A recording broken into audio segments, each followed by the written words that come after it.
It was July 1943.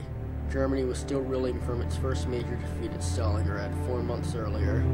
They lost a total of 750,000 men, one-third of their entire army.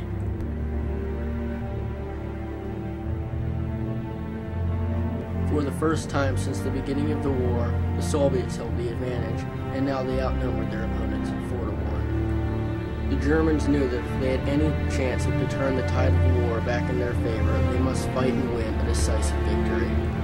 An opportunity came when nearly 40% of the entire Soviet army was massed near a small peasant town. That town was called Kursk.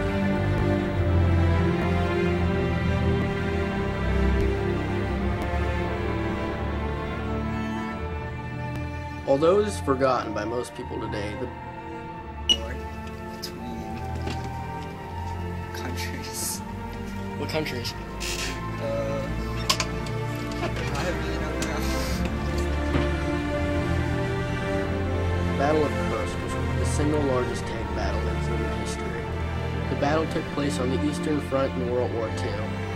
It lasted 3 weeks, involving up to 3 million soldiers and 7,000 tanks. Up to 1 million of the 3 million soldiers would end up being casualties. The battle was fought between the Germans and their Hungarian and Romanian allies on one side, and the Soviet Union on the other. The Germans committed up to 780,000 men and up to 3,000 tanks and armored personnel carriers. They were short of everything. They're short of oil, they're short of tanks, they're short of men, and it's increasingly desperate. The German tanks included the Panzer IV, Panther, and Tiger.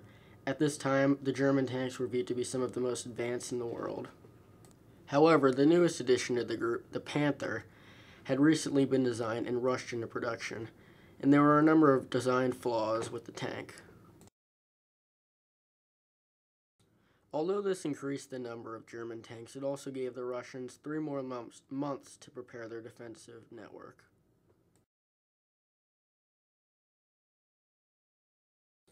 The Russian army was far larger.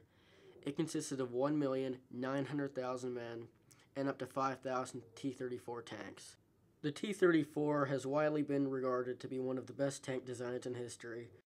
I think as a T-74, predecessor to the T-84 tank, really showed its strength, and it was, a Russian-created instrument of war that was quite decisive. So it was not as well armed and armored as the German tanks. It was more reliable and better suited for mass production.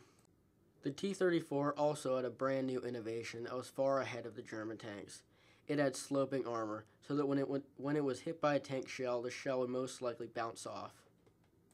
German designers, however, put an emphasis on giving the tanks as thick armor as possible. This worked, but it made the tanks also very heavy and slow. Despite the Soviets' obvious numerical superiority, they also had one key disadvantage. Most of their troops were poorly trained and had little, if any, combat experience. The Soviet troops were, however, dedicated and devoted soldiers. Both sides committed unspeakable atrocities. The Germans, who viewed the Russian Slavs as inferior, massacred entire Russian villages. They sent Russian POWs to labor camps, and they were also responsible for killing 11 million Jews in the Holocaust. The Russians were no less brutal. They would often kill German POWs on the spot. Those who weren't were often sent to labor camps in Siberia.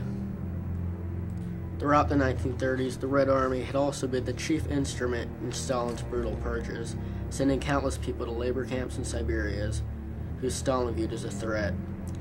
At Stalin's orders, they also killed up to 22,000 Polish POWs at the Katyn Forest massacre.